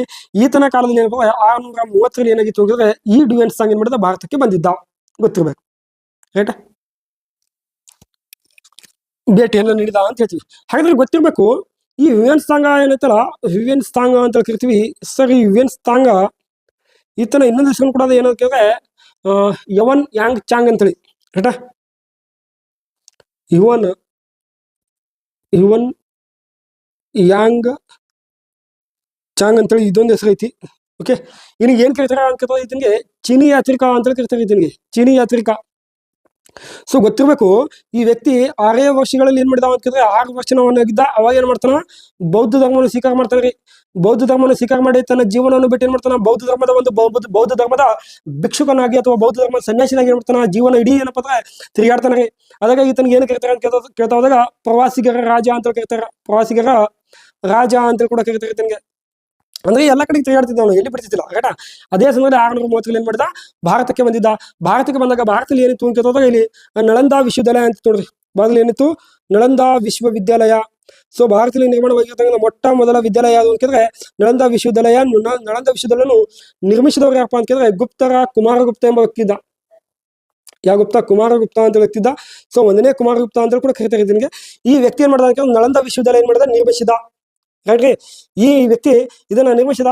ಇಲ್ಲಿ ಏನಪ್ಪಾ ಅಂದ್ರೆ ಈ ನಳಂದ ವಿಶ್ವವಿದ್ಯಾಲಯದ ಒಂದು ವಿಶೇಷತೆ ಏನಪ್ಪಾ ಅಂತಂದ್ರೆ ಇಲ್ಲಿ ಎಲ್ಲಾ ರೀತಿಯ ಒಂದು ಬೋಧನೆಗಳನ್ನು ನೀಡ್ತಾ ಇದ್ರು, ರೈಟಾ. ಸುಮಾರು 3 ಭಾಷೆಗಳಿಗೆ ಎಲ್ಲಾ ರೀತಿಯ ಬೋಧನೆಗಳನ್ನು ನೀಡ್ತಾ ಇದ್ರು. ಸೊ ಏನಪ್ಪಾ ಅಂತಂದ್ರೆ ಒಂದು ಗೊತ್ತಿರ್ಬೇಕು ನಿಮ್ಗೆಲ್ಲ, ತತ್ವಶಾಸ್ತ್ರ ಆಗಿರ್ಬೋದು, ಓಕೆ, ತರ್ಕಶಾಸ್ತ್ರ ಆಗಿರ್ಬೋದು, ಓಕೆನಾ, ಖಗೋಳಶಾಸ್ತ್ರ ಆಗಿರ್ಬೋದು, ವಿಜ್ಞಾನ ಆಗಿರ್ಬೋದು, ಓಕೆನಾ. ಮತ್ತೆ ಇನ್ನೊಂದು ಗೊತ್ತಿರಬೇಕು, ಹೀನಾಯಾನ ಮತ್ತು ಮಹಾಯಾನ. ಹೀನಾಯಾನ ಮತ್ತು ಮಹಾಯಾನ ಆಗಿರ್ಬೋದು. ಎಲ್ಲದ್ರ ಬಗ್ಗೆ ನೋಡ್ತಿರೋ ಬೋಧನೆ ನೀಡ್ತಿರೋ ಎಷ್ಟು ಭಾಷೆಗಳಲ್ಲಿ ನೀಡ್ತಿದ್ರು ಅಂತಂದ್ರೆ 3 ಭಾಷೆಗಳು ನೆನಪಿರ್ಬೇಕು. ಓಕೆನಾ. ಒಂದು ಭಾಷೆ ಪ್ರಾಕೃತ ಭಾಷೆ, ಪ್ರಾಕೃತ ಪಾಳಿ ಅಂತ ಬರ್ತದ. ಇನ್ನೊಂದು ಸಂಸ್ಕೃತ ಭಾಷೆ. ಈ 3 ಭಾಷೆಗಳಲ್ಲಿ ಏನ್ ಮಾಡ್ತೀವಿ, ಇಲ್ಲಿ ಅಧ್ಯಯನವನ್ನು ಮಾಡಿಸ್ತಿದ್ರು. ಎಲ್ಲಿ ಮಾಡಿಸಿದ್ರು? ನಳಂದ ವಿಶ್ವವಿದ್ಯಾಲಯದಲ್ಲಿ ಮಾಡಿಸ್ತಿದ್ರು. ಓಕೆ, ಗೊತ್ತಿರಲಿ. ಇಲ್ಲಿ ಏನಪ್ಪಾ ಅಂದ್ರೆ ಇಲ್ಲಿ ಇದು ಪ್ರದೇಶ ಎಲ್ಲಿತ್ತು ಅಂತಂದ್ರೆ, ಈಗ ಪ್ರೆಸೆಂಟ್ ಬಿಹಾರ ಅದಲ್ಲ, ಬಿಹಾರದ ಒಂದು ಪ್ರದೇಶ ಐತಿ ಬರ್ದಗಾಂವ್ ಅಂತೇಳಿ. ಬಿಹಾರದ ಬರ್ದಗಾಂವ್ ಎಂಬಲ್ಲಿ ಏನ್ ಮಾಡ್ತದೆ, ಇದು ಕಂಡು ಬರ್ತಿತ್ತು. ಬಿಹಾರದ ಬರ್ದಗಾಂವ್ ಎಂಬಲ್ಲಿ ಬಂದ್ರೆ ಇದನ್ನ ಕಂಡು ಬರ್ತಿತ್ತು ಅಂತ ಹೇಳ್ತೀವಿ ಸರ್. ಇದ್ರ ಬಗ್ಗೆ ಸಂಪೂರ್ಣವಾಗಿ ಮಾಹಿತಿ ನೀಡಿದವರು ಯಾಕಪ್ಪ ಅಂತ ಕೇಳಿದಾಗ, ಇದ್ರ ಬಗ್ಗೆ ಸಂಪೂರ್ಣ ಮಾಹಿತಿ ನೀಡಿದವರು 1913 ನೀಡ್ತಾರೆ. ಯಾರು ನೀಡ್ತಾರಪ್ಪ ಅಂತ ಕೇಳಿದ್ರೆ ಡಾಕ್ಟರ್ ಸ್ಪೂನರ್ ಎಂಬ ವ್ಯಕ್ತಿ ನೀಡ್ತಾರೆ ನೋಡಿ. ಡಾಕ್ಟರ್ ಸ್ಪೂನರ್ ಎಂಬ ವ್ಯಕ್ತಿ ಏನ್ ಮಾಡ್ತಾರೆ, ಸಂಪೂರ್ಣವಾಗಿರ್ತಕ್ಕಂಥ ಮಾಹಿತಿಯನ್ನ ನೀಡ್ತಾರೆ.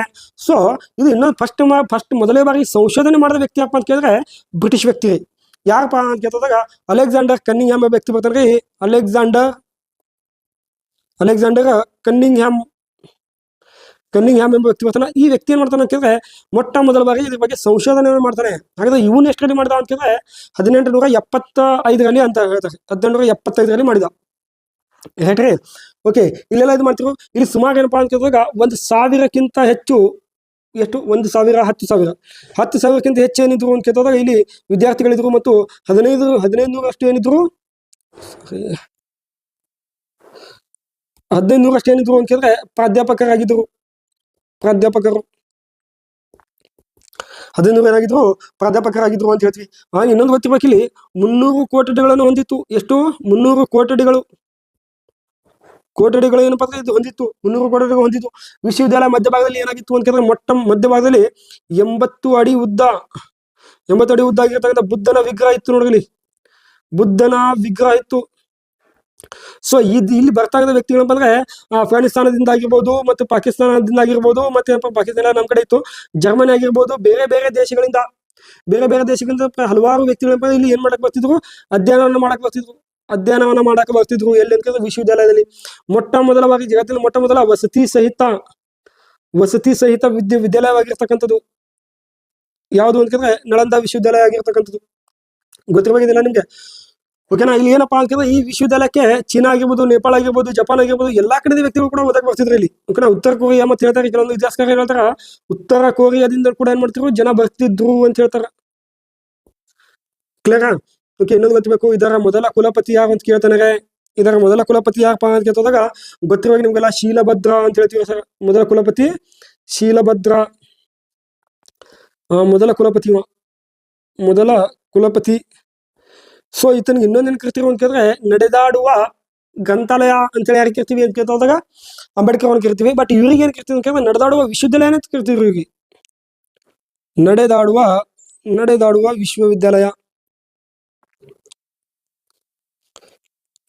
ವಿಶ್ವವಿದ್ಯಾಲಯ ಅಂತೇಳಿ ಯಾರಿಗೆ ಕರಿತಿದ್ರು, ಶೀಲಭದ್ರನಿಗೆ ಕರಿತಿದ್ರಿ. ರೈಟ್ರಿ. ಓಕೆ, ನೆಕ್ಸ್ಟ್ ಇನ್ನೊಬ್ಬ ವ್ಯಕ್ತಿ ಇರ್ತಾನೆ ಇಲ್ಲಿ. ಯಾರಪ್ಪ ಅಂತ ಕೇಳಿದಾಗ ದಕ್ಷಿಣ ಭಾರತದ ಕುಲಪತಿ ಅಂತ ಬರ್ತಾನೆ ನೋಡ್ರಿ. ಸೊ ಅದು ಮೊದಲ ಕುಲಪತಿ ಅಲ್ಲ. ಸೊ ದಕ್ಷಿಣ ಭಾರತದಿಂದ ಬಂದ ಮೊದಲ ಕುಲಪತಿ ಯಾರಪ್ಪ ಅಂತ ಕೇಳಿದ್ರೆ ಧರ್ಮಪಾಲ. ಯಾವ ಪಾಲ ಅಂತ ಕೇಳಿದ್ರೆ ಧರ್ಮಪಾಲ ಅಂತ ವ್ಯಕ್ತಿ. ಇದನ್ನು ಕೂಡ ನೆನಪಿರ್ಬೇಕು ನಿಮ್ಗೆ. ಇವನು ದಕ್ಷಿಣ ಭಾರತದಿಂದ, ಅವನು ಇಲ್ಲಿ ಮೊದಲು ಗೊತ್ತಿರ್ಬೇಕು, ಮೊದಲ ಅಧ್ಯಾಪಕ ಅಂತ ಕೇಳ್ತಾರೆ ಕೆಲವೊಂದ್ ಕಡೆ. ರೈಟ್ರಿ. ಮೊದಲ ಅಧ್ಯಾಪಕ ಅಂತ ಬಂದಾಗ ಗೊತ್ತಿರ್ಬೇಕು, ಮೊದಲ ಅಧ್ಯಾಪಕರಿಗೆ ಯಾರು ಅಂತ ಕೇಳಿದ್ರೆ ಮೊದಲ ಅಧ್ಯಾಪಕ ದಿನ್ನೆಗ ಅಂತ ಬರ್ತಾನೆ. ಯಾವಾಗ ಅಂತ ಕೇಳಿದ್ರೆ ದಿನ್ನೆಗ ಅಂತ ವ್ಯಕ್ತಿ ಬರ್ತಾನೆ, ಮೊದಲ ಅಧ್ಯಾಪಕ ಆಗಿರ್ತಾನೆ ಇವನು. ಹಾಗಾದ್ರೆ ಕೊನೆಯ ಅಧ್ಯಾಪಕ ಯಾರು ಅಂತ ಕೇಳಿದ್ರೆ ಯಾರಪ್ಪ ಅಂತ ಕೇಳಿದ್ರೆ ಬುದ್ಧ ಕೀರ್ತಿ ಅಂತ ಇರ್ತಾನೆ. ಬುದ್ಧ ಕೀರ್ತಿ ಈತನ ಕೊನೆಯ ವ್ಯಕ್ತಿ ಆಗಿದ್ದ, ಇವ ಏನಪ್ಪ ಅಂದ್ರೆ ಮೊದಲ ವ್ಯಕ್ತಿಯಾಗಿದ್ದ ಅಂತ ಬರ್ತದೆ. ನೋಡ್ರಿ. ಹಾಗಾದ್ರೆ ಈ ಹ್ಯೂಯೆನ್ ಏನು ಭಾರತಕ್ಕೆ ಬಂದಿರ್ತಾನ, ಹ್ಯೂಯೆನ್ ಇಲ್ಲಿ ಏನೇ ಗೊತ್ತಿರಲಿ, ಹ್ಯೂಯೆನ್ ಭಾರತಕ್ಕೆ ಬಂದಿದ್ದ. ಈತನಿಗೆ ಈ ಒಂದು ವಿದ್ಯಾಲಯದಿಂದ ಒಂದು ಬಿರುದು ಕೊಟ್ಟಿರ್ತಾರೆ. ಯಾವ ಬಿರುದು ಕೊಟ್ಟಿರ್ತಾರ ಅಂತ ಕೇಳಿದಾಗ ಗೊತ್ತಿರ್ಬೇಕು ನಿಮ್ಗೆಲ್ಲ. ಯಾವ ಬಿರುದು ಅಂತ ಕೇಳಿದ್ರೆ ಮಹಾಮೋಕ್ಷಾಚಾರ್ಯ ಅಂತೇಳಿ. ಮಹಾಮೋಕ್ಷಾಚಾರ್ಯ ಎಂಬ ಬಿರುದು. ನೋಡ್ರಿ, ಇದನ್ನು ಕೂಡ ಯಾರು ಕೊಡ್ತಾರ? ವಿಶ್ವವಿದ್ಯಾಲಯ ಕೊಡ್ತಾರೆ. ಯಾರಿಗೆ? ಹ್ಯೂಯೆನ್ ಬಿರುದು ಕೊಡ್ತಾರೆ. ಅವನಿಗೆ ಪ್ರವಾಸಿಗ ರಾಜ ಅಂತ ಕೇಳ್ತಾರ, ಚೀನಿ ಯಾತ್ರಿಕ ಅಂತ ಕೇಳ್ತಾರ, ಮತ್ತೆ ಮಹಾಮೋಕ್ಷಾಚಾರ್ಯ ಅಂತ ಕೂಡ ಕರೀತಾರೆ. ಸೊ ಎಲ್ಲ ಗೊತ್ತಿರ್ಬೇಕು ನಿಮ್ಗೆ. ರೈಟಾ? ಇದನ್ನ ಯಾರು ನೋಡ್ಕೊತಿದ್ರು ವಿಶ್ವವಿದ್ಯಾಲಯ ಅಂತ ಕೇಳ್ದಾಗ, ವಿಶ್ವವಿದ್ಯಾಲಯ ನೋಡ್ಕೊಳ್ಳೋರು ಯಾರಪ್ಪ ಅಂತ ಕೇಳಿದ್ರೆ ಇಲ್ಲಿ ವರ್ಧನರು ಅಂತ ನೋಡ್ಕೊತಿದ್ರು. ವರ್ಧನರು ಮತ್ತು ಪಾಲರು ಮಾಡ್ತಿದ್ರು ಈ ವಿದ್ಯಾಲಯವನ್ನು ನೋಡ್ಕೊಳ್ತಾ ಇದ್ರು ಅಂತೇಳಿ ನಾನು ಮಾಡ್ತೀವಿ ಹೇಳ್ತೀವಿ ಸರ್. ಕರೆಕ್ಟಾ? ಓಕೆ, ಇದನ್ನು ಮುಂದೆ ಏನಾಗಿತ್ತು ಅಂತ ಕೇಳಿದಾಗ ತನ್ನ ಅವಧಿಯಲ್ಲಿ ಏನಾಗಿತ್ತು ಅಂತ ಇಲ್ಲಿ ವ್ಯಕ್ತಿ ಬರ್ತಾರೆ ಹೂಣರು ವ್ಯಕ್ತಿನೂ ಕೂಡ ಹೂಣರಿಂದ ಏನಾಗಿರ್ತದ ಒಂದು ಕಡೆ ನಾಶ ಆಗಿರ್ತದ. ನಂತರ ಏನಪ್ಪ ಅಂದ್ರೆ ಇಲ್ಲಿ ಬಕ್ತಿಯಾರ್ ಖಿಲ್ಜಿ ಬರ್ತಾನೆ ನೋಡ್ರಿ. ಬಕ್ತಿಯಾರ್ ಖಿಲ್ಜಿ ಏನಪ್ಪಾ ಅಂತಂದ್ರೆ ಮೊಹಮ್ಮದ್ ಗೋರಿ ಜೊತೆಗೆ ಭಾರತಕ್ಕೆ ಬಂದಿರತಕ್ಕಂತ ಒಬ್ಬ ಗುಲಾಮ. ಇವ ಏನ್ ಮಾಡ್ತಾನೆ ಅಂತಂದ್ರೆ ನಳಂದಾ ವಿಶ್ವವಿದ್ಯಾಲಯ ಸಂಪೂರ್ಣವಾಗಿ ಸುಟ್ಟಾಕ್ತಾನೆ. ಯಾಕೆ ಸುಟ್ಟಾಕ್ತಾನೆ ಅಂತಂದ್ರೆ ಭಾರತ ದೇಶದಲ್ಲಿ ಯಾರು ಕೂಡ ಏನಾಗಬಾರ್ದು, ಜಾಣರಾಗಬಾರ್ದು, ಯಾರು ಕೂಡ ಅಲ್ಲಿ ಇರ್ತಕ್ಕಂಥ ಪುಸ್ತಕಗಳನ್ನು ಓದಬಾರ್ದು, ಓದಿದರೆ ಶಾಣರಾಗ್ತಾರೆ ಅನ್ನೋ ಉದ್ದೇಶದಿಂದ ಏನ್ ಮಾಡ್ತಾನೆ ಇವ ಬಿಹಾರದಲ್ಲಿ ಇರ್ತಕ್ಕಂಥ ವಿಶ್ವವಿದ್ಯಾಲಯ ನಿರ್ಮಾಣ ಇದು ಸುಟ್ಟಾಕ್ತಾನೆ. ಇವ ಎಲ್ಲಿ ಆಳ್ವಿಕೆ ಮಾಡ್ತಿದ್ದ ಅಂತಂದ್ರೆ ಬಿಹಾರದಲ್ಲಿ ಆಳ್ವಿಕೆ ಮಾಡ್ತಿದ್ದ. ಭಾರತದಲ್ಲಿ ಯಾವಾಗ ಮೊಹಮ್ಮದ್ ಗೋರಿ ಭಾರತದಲ್ಲಿ ಇದ್ವು ಅವಾಗ ಇವ ಬಿಹಾರದಲ್ಲಿ ಆಳ್ವಿಕೆ ಮಾಡ್ತಿದ್ದ. ಬಿಹಾರದಲ್ಲಿ ಇರ್ತಕ್ಕಂಥ ನಳಂದ ವಿಶ್ವವಿದ್ಯಾಲಯನ ಸುಟ್ಟು ತೆಗಿತಾನೆ. ದಾಖಲೆಗಳ ಪ್ರಕಾರ ಹೇಳ್ತಾರೆ ಏನಪ್ಪಾ ಅಂತಂದ್ರೆ ಸುಮಾರು 3 ತಿಂಗಳ ಕಾಲ ಏನಾಗಿತ್ತು, ಇದನ್ನ ಸುಟ್ಟು ಹೋಗಿತ್ತು ಅಂತ ಹೇಳ್ತಾರೆ. ನೋಡಿ, ಪುಸ್ತಕಗಳು ಬಹಳಷ್ಟು ಪುಸ್ತಕಗಳು ಇದ್ವು ಅಲ್ಲಿ. ಕರೆಕ್ಟಾ? ಬಹಳಷ್ಟು ಪುಸ್ತಕಗಳು 3 ತಿಂಗಳ ಕಾಲ ಬಿಡ್ತಾವೆ, ಸುಟ್ಟು ಹೋಗ್ತಾರೆ ಅಂತ ಹೇಳ್ತಾರೆ. ಓಕೆನಾ? ಇನ್ನೊಂದು ಗೊತ್ತಿರ್ಬೇಕು ಏನಪ್ಪಾ ಅಂತ ಕೇಳಿದಾಗ ಇದು 2014ರಲ್ಲಿ ಏನ್ ಮಾಡ್ಯಾರ ಅಂತಂದ್ರೆ ಈ ಒಂದು ಯಾವ್ದು ವಿದ್ಯಾಲಯವನ್ನು ಪುನರ್ರಚನೆ ಮಾಡ್ಬೇಕಂತ ಪ್ರಧಾನಿ ನರೇಂದ್ರ ಮೋದಿ ಅವ್ರು ಏನ್ ಮಾಡ್ತಾರೆ ಅಂತಂದ್ರೆ ಒಂದು ಸಮಿತಿಯನ್ನ ನಿರ್ಮಾಣ ಮಾಡ್ತಾರೆ. ಅದು ಯಾವ ಸಮಿತಿ ಅಂತ ಕೇಳಿದಾಗ ಶಂಕು ಸಮಿತಿ. ನೋಡ್ರಿ, ಶಂಕು ಸಮಿತಿ. ಇದು ಎದಕ್ ಮಾಡ್ಯಾರ ಅಂತಂದ್ರೆ ಈ ವಿದ್ಯಾಲಯವನ್ನ ಮತ್ತೆ ಪುನಃ ಒಂದು ರಚನೆ ಮಾಡ್ಲಿ ಅಂತೇಳಿ ಈ ಸಮಿತಿಯನ್ನು ರಚನೆಯನ್ನು ಮಾಡ್ಯಾರಿ. ಹೇಳ್ರಿ, ಯಾವ ಸಮಿತಿ ಅಂತ ಕೇಳಿದಾಗ ಶಂಕು ಸಮಿತಿ ಅಂತೇಳಿ. ಇದು ಇಲ್ಲಿ ಇರ್ತಕ್ಕಂಥದ್ದು. ಇಲ್ಲಿ ಇನ್ನೊಂದು ಗೊತ್ತಿರ್ಬೇಕು, ಈ ವಿದ್ಯಾಲಯಕ್ಕೆ ಒಳಗಡೆ ಹೋಗ್ಬೇಕಾದ್ರೆ 3/1 ಏನಿತ್ತು, ಎಕ್ಸಾಮ್ ಇತ್ತು. ಇಲ್ಲಿ ಎಕ್ಸಾಮ್ ಬರೆದು ಏನ್ ಮಾಡ್ಬೇಕಿತ್ತು, ಒಳಗಡೆ ಹೋಗ್ಬೇಕಾಗಿತ್ತು. ಹೇಳ್ರಿ, ಈ ವಿದ್ಯಾಲಯಕ್ಕೆ ಒಳಗಡೆ ಒಂದು ಏನಂತ ತಗೋಬೇಕಾಗಿತ್ತು, ಒಂದು ಅಡ್ಮಿಷನ್ ತಗೋಬೇಕಾಗಿತ್ತು. ಸುಮಾರು ಜನ ಅಡ್ಮಿಷನ್ ತಗೋತಾ ಇತ್ತು. ಈ ವಿವೇನ್ ಸಾಂಗ್ ಕೂಡ ಏನಪ್ಪ ಇಲ್ಲಿ ಬಂದೇನಪ್ಪ ಸುಮಾರು ಒಂದು ಸಂಸ್ಕೃತಿಗಳನ್ನು ಕೂಡ ಏನ್ ಮಾಡ್ತಾ ಕಲ್ತಿದ್ದ ಅಂತ ಹೇಳ್ತೀವಿ. ರೈಟ್? ಹಾಗಾದ್ರೆ ನೆಕ್ಸ್ಟ್ ನೋಡೋಣ. ನೆಕ್ಸ್ಟ್ ಇಲ್ಲಿ ಇನ್ನೊಂದು ಯಾವ್ದು ಆಫೀಸ್ ಇತ್ತಲ್ಲ, ಇದು ನೆಕ್ಸ್ಟ್ ಆಫೀಸ್ ಆಯ್ತು ಕೇಳಿದ್ರೆ ಇತ್ಸಿಂಗ ಅಂತಿದ್ದಲ್ಲ, ಇತ್ಸಿಂಗ ಅಂತ ಹೇಳ್ತೀವಿ. ಸರ್ ಈತನೊಬ್ಬ ಏನಪ್ಪ ಅಂದ್ರೆ ಈತನೊಬ್ಬ ಚೀನಿ ಯಾತ್ರಿಕ. ಈತನೊಬ್ಬ ಯಾರು ಅಂತ ಕೇಳಿದ್ರೆ ಈತನ ಚೀನಿ ಯಾತ್ರಿಕ. ಈತನ ಭಾರತಕ್ಕೆ ಬಂದಿದ್ದ ಯಾವಾಗ ಅಂತ ಕೇಳಿದ್ರೆ ಕ್ರಿಸ್ತಕ 671ರಲ್ಲಿ ಬಂದ. ಸೊ ಇದನ್ನ ಎಲ್ಲಿ ಉಳ್ಕೊಂಡಿದ್ದ ಈತನ ಕೂಡ ಅಂತ ಕೇಳಿದ್ರೆ ನಳಂದದಲ್ಲಿ ಉಳ್ಕೊಂಡಿದ್ದ. ಸರ್ ಎಲ್ಲಿ ಉಳ್ಕೊಂಡಿದ್ದ? ನಳಂದದಲ್ಲಿ ಉಳ್ಕೊಂಡಿದ್ದ. ಸೊ ಇವ ಏನ್ ಮಾಡ್ತಿದ್ದ ಅಂತ ಕೇಳಿದ್ರೆ ಭಾರತದಲ್ಲಿ ಇಲ್ಲಿ ಬೌದ್ಧ ಧರ್ಮ ಮತ್ತು ವಿನಯ ಪೀಠ ಏನಿತ್ತಲ್ಲ ಅದ್ರ ಬಗ್ಗೆ ಹೇಳ್ತೀವಿ ಸರ್. ಬೌದ್ಧ ಧರ್ಮ ಆಗಿರ್ಬೋದು, ಓಕೆನಾ, ಮತ್ತು ವಿನಯ ಪೀಠಕ ಬಗ್ಗೆ ಹೇಳ್ತಿದ್ದ. ಇನ್ನೊಂದು ಏನ್ ಹೇಳ್ತಾನೆ ಅಂತ ಕೇಳಿದಾಗ ಇಲ್ಲಿ ಗುಪ್ತೋತ್ತರ ಒಂದು ಇತಿಹಾಸವನ್ನು ಹೇಳ್ತಾರೆ. ಓಕೆನಾ? ಗುಪ್ತೋತ್ತರ ಇತಿಹಾಸವನ್ನು ಕೂಡ ಏನ್ ಮಾಡ್ತಾನ ಹೇಳ್ತಾನ ಅಂತಕ್ಕಂಥದ್ದು ಇಲ್ಲಿ ಕೂಡ ಏನ್ ಮಾಡ್ತೀವಿ ಕಂಡು ಬರ್ತದ ಅಂತ ಹೇಳ್ತೀವಿ. ಓಕೆ, ಹಾಗಾದ್ರೆ ಇಲ್ಲಿ ಸಿಂಗ್ ಅನ್ನೋದು ಇವನು ಕೂಡ ಇವನು ಕೂಡ ಚೀನಿ ಯಾತ್ರಿಕ, ಬೌದ್ಧ ಯಾತ್ರಿಕದ. ಇವನು ಕೂಡ ಭಾರತಕ್ಕೆ ಸರಳವಾಗಿ ಬಂದಿದ್ದ. ಓಕೆನಾ? ಇಲ್ಲಿ ಇನ್ನೊಬ್ಬ ಇದ್ದಲ್ಲ ಡುವಾಂಗ್ ಅಂತೇಳಿ, ಅವನು ಕೂಡ ಏನಾಗಿದ್ದ ಅಂತ ಅವನೊಬ್ಬ ಚೀನಿ ಯಾತ್ರಿಕ. ಈತನು ಭಾರತಕ್ಕೆ ಬಂದ ವ್ಯಕ್ತಿ ಅಲ್ಲ. ಅವ ಯಾರು ಅಂತ ಕೇಳಿದ್ರೆ ಇಲ್ಲಿ ಹೇಳ್ತೀನಿ ನೋಡ್ರಿ. ಈ ವ್ಯಕ್ತಿ ಭಾರತಕ್ಕೆ ಬಂದಿರತಕ್ಕಂಥ ವ್ಯಕ್ತಿ ಅಲ್ಲ. ಈತನ ಏನಾಗಿದೆ, ಈತನ ಕೂಡ ಒಬ್ಬ ಬೌದ್ಧ ಸನ್ಯಾಸಿಯಾಗಿದ್ದ. ಅದು ಎಲ್ಲಿ ಅಂತ ಕೇಳಿದ್ರೆ ಚೀನಾದಲ್ಲಿ ಅತ್ಯಂತ ದೊಡ್ಡ ಸನ್ಯಾಸಿಯಾಗಿದ್ದೀವ. ಚೀನಾದಲ್ಲಿ ಅತ್ಯಂತ ದೊಡ್ಡ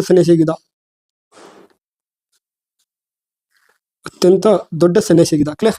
ಓಕೆ, ಪಾಯನ್ ಅಂದ್ರೆ ಗೊತ್ತಾಗ ಗುಪ್ತಕ್ಕೆಲ್ಲ ಮಂದಿ. ಈತನ ಒಂದು ಕೃತಿ ಯಾವ್ದು ಅಂತಂದ್ರೆ ಗೋಕೋಕಿ ಅಂತ ಹೇಳ್ತೀವಿ. ಇದು ಯಾರ ಬಗ್ಗೆ ಹೇಳ್ತದೆ ಕೇಳ್ತದಾಗ ಇಲ್ಲಿ ಇರ್ತಕ್ಕಂಥ ಒಂದು ಗುಪ್ತರ ಬಗ್ಗೆ ಏನ್ ಮಾಡ್ತದೆ, ಇದು ಮಾಹಿತಿಯನ್ನ ನೀಡ್ತದ ಅಂತಕ್ಕಂಥದ್ದು ಹೇಳ್ತೀವಿ ರೀ. ಸೊ ವಿವೇಕ್ ಸಾಂಗ್ದು ಒಂದು ಕೃತಿ ಐತಿ. ಇದನ್ನು ನೋಡ್ರಿ ಎಂತ ಕೃತಿ ನೆನಪಿಬಿಡ್ತೀವಿ. ವಿವೇಕ್ ಸಾಂಗ್ ಕೃತಿ ಯಾವುದು? ಇಂಡಿಕಾ ಅಂತಕ್ಕಂಥದ್ದು. ಇದೇ ಕೃತಿಯಲ್ಲಿ ಏನ್ ಮಾಡ್ತಾನೆ ಅಂತಂದ್ರೆ ಇಲ್ಲಿ ಹರ್ಷವರ್ಧನನ ಸೊ ಇಲ್ಲಿ ಹೇಳ್ತೀವಿ ನೋಡ್ರಿ. ಇಲ್ಲಿ ಇಂಡಿಕಾ ಎಂಬ ಕೃತಿಯಲ್ಲಿ ಏನ್ ಬರ್ತದೆ, ಹರ್ಷವರ್ಧನನ ಆಡಳಿತದ ಬಗ್ಗೆ ಹೇಳ್ತಾನೆ. ಏನ್ ಮಾಡ್ತಾನೆ ಇದ್ರಲ್ಲಿ ಹೇಳ್ತಾನೆ. ಸೊ ಇನ್ನೊಂದು ಗೊತ್ತಿರ್ಬೇಕು, ಈ ಕೃತಿಯಲ್ಲಿ ಕೇವಲ ಎಲ್ಲವನ್ನು ಇದಕ್ಕೆ ಎಲ್ಲ ಇತಿಹಾಸ ಬಂದ್ರೆ ಒಂದು ಸ್ವಸ್ವರೂಪ ಅಂತ ತಿಳ್ಕೊತಾರೆ. ಸ್ವಸ್ವರೂಪ ಅಂದ್ರೆ ಸತ್ಯವಾಗಿರ್ತಕ್ಕಂಥದ್ದು ಅಂತ ಕೂಡ ತಿಳ್ಕೊತಾರೆ. ಯಾವುದು? ಈ ಒಂದು ಕೃತಿನ. ಯಾಕಂದ್ರೆ ಇವ ಏನ್ ಮಾಡ್ತಾನೆ, ಹರ್ಷವರ್ಧನ ಒಂದು ಅಲ್ಲಿ ಒಂದು ಕಾಳಗಾಗಿರ್ತದೆ. ಗೊತ್ತಿರ್ಬೇಕಲ್ಲ ನಿಮ್ಗೆ, ನರ್ಮದಾ ಕಾಳಗ ಅಂತೇಳಿ. ಈ ನರ್ಮದಾ ಕಾಳಗ ಬಗ್ಗೆ ಕೂಡ ಏನ್ ಮಾಡ್ತಾನೆ, ಕ್ಲಿಯರ್ ಆಗಿರ್ತಕ್ಕಂಥ ಡೀಟೇಲ್ ಮಾಹಿತಿ ಕೊಟ್ಟಿರ್ತಾನವ. ಹೇಳ್ರಿ, ನರ್ಮದಾ ಕಾಳಗ ನಡೆದಿರ್ತಕ್ಕಂಥದ್ದು ಇಮ್ಮಡಿ ಪುಲಕೇಶಿ ಮತ್ತು ಹರ್ಷವರ್ಧನ ಮಧ್ಯೆ. ಆ ಕಾಳಗದ ಬಗ್ಗೆ ಏನ್ ಮಾಡ್ತಾನೆ, ಮಾಹಿತಿಯನ್ನು ನೀಡಿರ್ತಾನೆ. ಎಲ್ಲಿ? ಇಂಡಿಕಾ ಎಂಬ ಗ್ರಂಥದಲ್ಲಿ. ಓಕೆ, ಇವನು ಹರ್ಷವರ್ಧನ ಆಡಳಿತ ಬಗ್ಗೆ ಹೇಳ್ತಾನೆ ಮತ್ತು ಸಮಾಜದ ಬಗ್ಗೆ ಕೂಡ ಹೇಳ್ತಾನೆ. ಇದನ್ನು ಕೂಡ ನೆನಪಿರಲಿ, ಸಮಾಜದ ಬಗ್ಗೆ ಕೂಡ ಏನ್ ಮಾಡ್ತಾನೆ ಹೇಳ್ತಾನೆ. ಸೊ ಎಲ್ಲಾ ಇತಿಹಾಸಕಾರ ಈತನ ಕೃತಿಯನ್ನು ನಂಬ್ಕೊಂಡು ಏನಪ್ಪ ಹರ್ಷವರ್ಧನ ಒಂದು ಮನೆತನ ಬಗ್ಗೆ ಅಧ್ಯಯನ ಮಾಡ್ತಾರ ಅಂತಕ್ಕಂಥದ್ದು ಬರ್ತದ ಅಂತಕ್ಕಂಥದ್ದು. ಹರ್ಷವರ್ಧನ ಅಷ್ಟೇ ಅಲ್ಲ, ಬೇರೆ ನಮ್ಮ ದೇಶದ ಕೃತಿಗಳು ಕೂಡ ಏನಂದ್ರೆ ಅಲ್ಲಿ ಕಂಡು ಬರ್ತಾವೆ. ಓಕೆನಾ? ಬಾಣಭಟ್ಟ ಆಗಿರ್ಬೋದು, ಇವೆಲ್ಲ ಹೇಳ್ರಿ. ಬಾಣಭಟ್ಟನ ಹರ್ಷಚರಿತೆ ಆಗಿರ್ಬೋದು. ಇನ್ನೊಂದು ಯಾವುದು? ಬಾಣಭಟ್ಟನ ಕೃತಿ ಯಾವುದು ಗೊತ್ತಿರ್ಬೇಕು, ಹರ್ಷಚರಿತೆ ಅಂತಕ್ಕಂಥದ್ದು. ಇದರಲ್ಲಿ ಕೂಡ ಏನಪ್ಪ ಅವ್ನ ಮಾಹಿತಿಗಳು ಸಿಗ್ತಾವ. ಓಕೆನಾ. ಹರ್ಷ ಚರಿತೆ ಅಂತ ಇದರಲ್ಲಿ ಕೂಡ ಏನು ಮಾಡ್ತಾವೆ, ಇದು ಹರ್ಷವರ್ಧನ ಮಾಹಿತಿಗಳು ಸಿಗ್ತಾವ, ಮತ್ತು ಇದನ್ನು ಕೂಡ ಗೊತ್ತಿರಬೇಕು. ರೈಟ್. ಓಕೆ, ಹಾಗಾದ್ರೆ ನೆಕ್ಸ್ಟ್ ಕ್ವಶನ್ ನೋಡೋಣ. Okay, right. ಓಕೆ, ಇವತ್ತಿನ ಬಗ್ಗೆ ಇಷ್ಟೊಂದು ಸಾಕು ಅನ್ಸುತ್ತೆ. ಸೊ ನೆಕ್ಸ್ಟ್ ನಾಳೆ ಏನು ಮಾಡ್ತಾನೆ ಅಂತ ಕೇಳ್ತದಾಗ, ನೆಕ್ಸ್ಟ್ ನಾಳೆ ಏನಪ್ಪ ಅಂದ್ರೆ ಉಳಿಕೆ ಕ್ವಶನ್ಗಳನ್ನ ತೊಗೊಂಡ್ಬರ್ತೀವಿ. ಉಳಿದಿರ್ತಕ್ಕಂಥ ಕ್ವಶನ್ಗಳ ನಾಳೆ ಮಾಡೋಣ. ಸೊ ನಿಮಗೆಲ್ಲ ಥ್ಯಾಂಕ್ ಯು. ಮತ್ತು ತಾವೆಲ್ಲ ನೋಡಬೇಕು ಅಂತಂದ್ರೆ ಈ KS ಮಾಸ್ಟರ್ ಮೈಂಡ್ ಒಂದು ಯೂಟ್ಯೂಬ್ ಚಾನಲ್ಗೆ ಏನು ಮಾಡಬೇಕು, ಜಾಯ್ನ್ ಆಗಬೇಕು. ಮತ್ತು ಟೆಲಿಗ್ರಾಮ್ ಚಾನಲ್ ಕೂಡ ಐತಿ, ಅಲ್ಲಿಂದ ಕೂಡ ಏನು ಮಾಡಬೇಕು, ಜಾಯ್ನ್ ಆಗಬೇಕು. ಇದಕ್ಕೆ ಸಬ್ಸ್ಕ್ರೈಬ್ ಮಾಡೋದ್ರ ಮೂಲಕ ಏನು ಮಾಡಬೇಕು, ಒಂದು ಬೆಲ್ ಐಕನ್ ಏನು ಮಾಡಬೇಕು ಬಾರಿಸ್ಕೊಂಡು ತಮ್ಮ ಒಂದು ಬರ್ತಕ್ಕಂಥ ಎಲ್ಲಾ ವಿಡಿಯೋಗಳನ್ನ ಪಡ್ಕೋಬೇಕು. ಈಗ ನಾವು ಒಂದೇ ವಿಡಿಯೋ ಪಡ್ಕೊಂಡಾಗಲ್ಲ, ಎಲ್ಲ ವಿಡಿಯೋಗಳು ಯೂಸ್ಫುಲ್ ಆಗಿರ್ತಕ್ಕಂಥ ವಿಡಿಯೋಗಳು ಇರ್ತಾವೆ, ಎಲ್ಲವನ್ನು ಪಡ್ಕೊಳ್ಳುವಂಥ ಒಂದು ಪ್ರಯತ್ನವನ್ನು ಮಾಡ್ರಿ. ಓಕೆ, ಸೊ ನಾಳೆ ಸಿಗೋಣ. ಥ್ಯಾಂಕ್ ಯು, ಧನ್ಯವಾದಗಳು.